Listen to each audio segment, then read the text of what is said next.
जय श्री राधे कृष्णा जी। श्री शिवाय नमस्तभ्यम।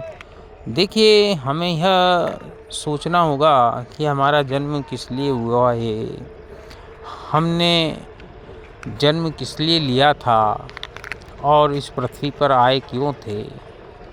यह सब चीज़ें जो बहुत सफल लोग हैं उनको पता लग जाती है, लेकिन जो 95% लोग हैं, बहुतायत हैं, उनको पता नहीं लग जाती। तो जानिए, शरीर का अपना नाम होता है, लेकिन आत्मा का कोई नाम नहीं होता। शरीर साकार है, लेकिन आत्मा निराकार है। शरीर जड़ था, जड़ है, जड़ ही रहेगा, लेकिन आत्मा चेतन रहती है और हमेशा चेतन रहेगी। अतः एक बात जानिए, हमारा जन्म हमेशा हर किसी के भला करने के लिए हुआ है। इस आर्थिक युग में हम इन सब चीज़ों से बहुत विमुख हो चुके हैं, लेकिन सनातनी ओरा के माध्यम से पुराण और शास्त्रों में जो कहा गया है वह मैं आपको बता रहा हूँ। यदि किसी भी व्यक्ति की आस पड़ोस में या परिचित में या परिवार में मृत्यु हो चुकी है तो हमें उसका भला करना चाहिए, और बहुत छोटे से कार्य से हम उसका भला कर सकते हैं। तुलसी की सूखी लकड़ियां ले लें। जब भी कोई तुलसी का पौधा मृत हो जाता है तो उसकी जो टहनियाँ हैं सूख जाती हैं, उसको रख लें। मृत व्यक्ति के होठों पर, आँखों पर,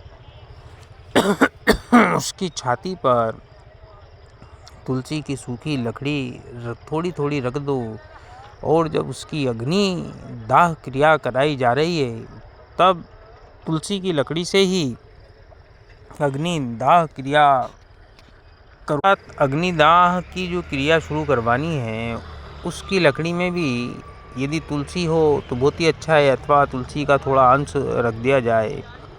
उस व्यक्ति ने कितना भी पाप किया हो उसकी दुर्गति से रक्षा होगी, नरक में रक्षा होगी। तुलसी की लकड़ियां न हों तो मृत शरीर पर तुलसी की माला पहना दो तो भी उसको राहत मिलेगी। कर्मों का जो बंधन है वह बहुत बंधा हुआ रहता है, अतः यह कर्मों के बंधन से भी बचाएगा। तुलसी के पत्ते मृत व्यक्ति के मुंह में डाल दो, तुलसी का पानी थोड़ा सा छिड़क दो, हरिओम ओम ओम का कीर्तन कराओ। हरिओम ओम ओम शांति ओम। आप अमर आत्मा हैं, आप चैतन्य हैं, आप शरीर नहीं हैं। शरीर बदलता है, आत्मा ज्यों की त्यों रहती हैं। उस मृत व्यक्ति के कुटुंबियों से मंगलमय जीवन पुस्तक मृत्यु पुस्तक पढ़ाएं और कुटुंबियों से बोलें कि वह उसकी मंगल कामना की कामना करें।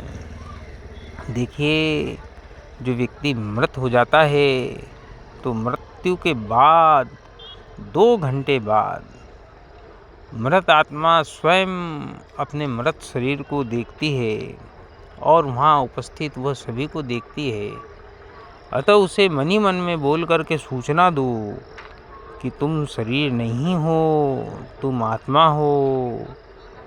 आत्मा मरने वाली नहीं है, आत्मा अमर है।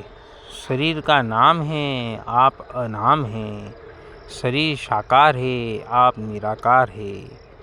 शरीर जड़ था, आप चेतन हैं। ओम ओम ओम। ऐसा करने से निश्चित ही आपने मृतक व्यक्ति की बड़ी भारी सेवा कर दी है। उसके विचारों में आत्मज्ञान भरने का आपने महापुण्य कार्य किया है। जो आत्मज्ञान देता है वो तो ईश्वर रूप हो जाता है। आपका आत्मा तो ईश्वर रूप है ही। कोई भी मर जाए, चाहे दुश्मन भी मर जाए, उस मृत आत्मा से बैर मत रखो।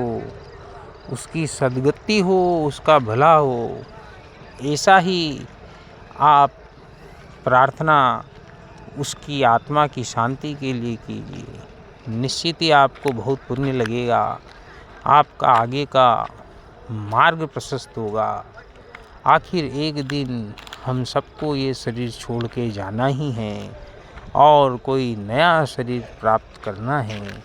यदि वह भी एक कांतिमय शरीर की प्राप्ति हो जाए तो कहना ही क्या। गौर करना आप जो मैंने बताया है उससे आप सहमत हैं या नहीं, कमेंट करिए। चैनल को सब्सक्राइब कीजिए, लाइक कीजिए। ऐसी ही अच्छी अच्छी बातें हम आपको बताते रहेंगे। राधे राधे।